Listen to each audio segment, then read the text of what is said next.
Mesdames et messieurs, bonjour et bienvenue à l'interview, un rendez-vous avec des personnalités remarquables. Notre invité de ce jour, Monsieur Karil Sisto Obondoko Elangui, il est écrivain, auteur du livre « La maladie incurable, ce n'est pas la fin du monde », publié aux éditions L'Oasis de France.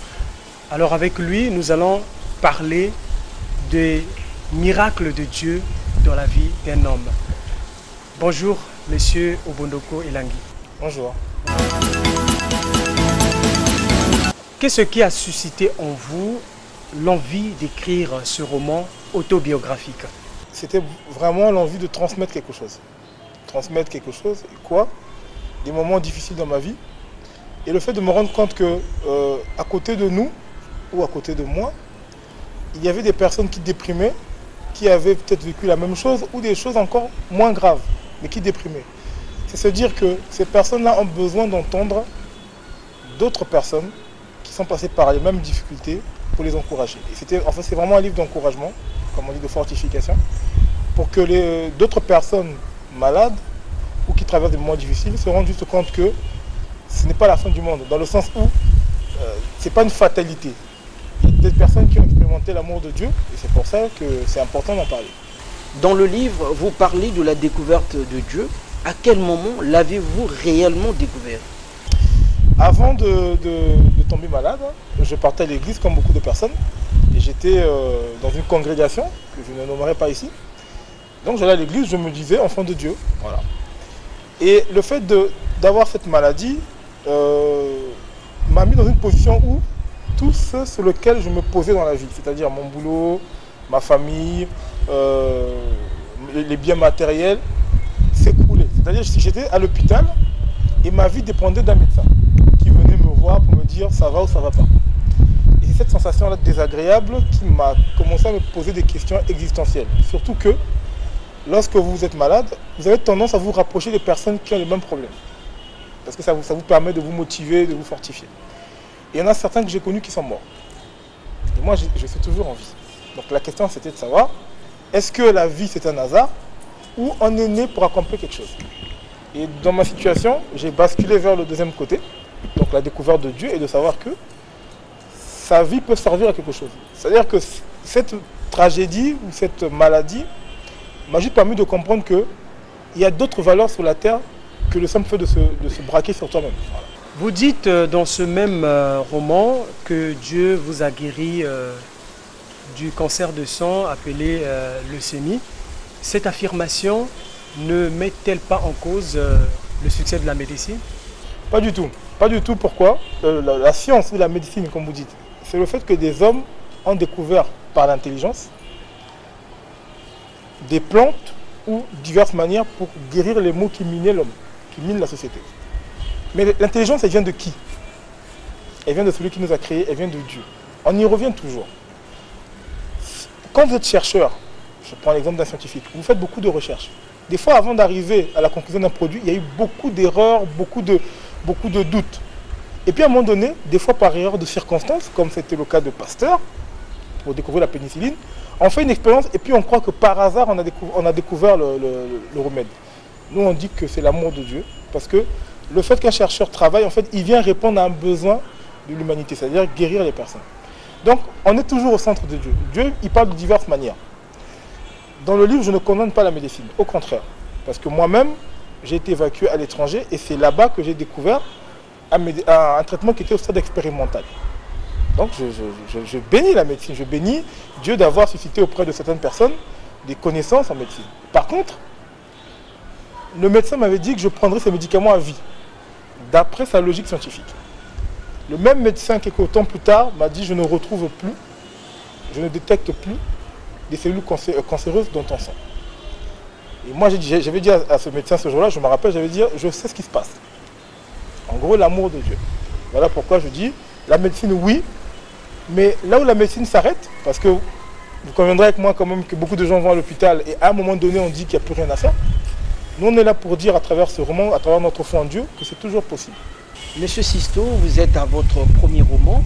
Quelle expérience tirez-vous déjà de cette œuvre littéraire? La première expérience, c'est qu'en écrivant, vous bénissez vous-même. C'est-à-dire que quand vous écrivez, au début, vous n'avez pas forcément tout le contenu. Au début, vous avez le squelette. Vous dites, je veux parler de telle chose. Et au fur et à mesure que vous écrivez, les souvenirs reviennent. Des souvenirs désagréables. Parce qu'au début, vous ne vous rappelez pas de tout forcément. Mais pendant que vous écrivez, vous dites, ah, j'ai vécu ça, j'ai vécu telle ou telle chose. Des fois qui vous font mal vous-même. Et puis vous vous rendez compte que c'est un enrichissement personnel parce que c'est quelque chose qui est censé rester à vie. Demain, mes enfants liront ce que moi j'ai vécu. Liront peut-être des fois comment ils sont arrivés au monde. Comment leur papa a usé de foi et de croyance pour s'allier à leur mère. Voilà. Donc c'est quelque chose qui bénit les autres. Et en soi, c'est vraiment quelque chose de très réjouissant. Au sortir de la maladie du cancer du sang, vous avez créé l'association de soutien aux orphelins du Congo, ASOC. Quelles en sont fondamentalement les raisons? ASOC a été créé parce que à la base, cette maladie m'a montré que tout ce que tu as bâti dans la vie peut s'envoler du jour au lendemain. Tu peux tout perdre. Parce que franchement, moi, sur un point de vue financier, j'ai pas de problème particulier. Je ne suis pas richissime, c'est vrai. Mais je travaille dans une compagnie, j'ai ce qu'il faut. Donc, voilà. Mais le fait de tomber malade me montrait que tout ça peut s'arrêter. C'est-à-dire qu'en fait, tu es sur la terre. En fait, tu es... Comment dire, vanité de vanité. Voilà, vanité de vanité. Enfin, tu n'es pas grand-chose sur la terre. Tu peux, en un instant, tout peut partir. Et donc, je me suis dit, le fait que j'ai survécu et que j'ai vu d'autres personnes mourir, je suis né pour quelque chose. Je suis né forcément pour... ma vie doit avoir un sens. Et j'ai regardé ce que j'aimais faire naturellement. J'étais attiré par les enfants. J'aime pas voir un enfant souffrir. Enfin, j'aime pas voir l'homme en difficulté.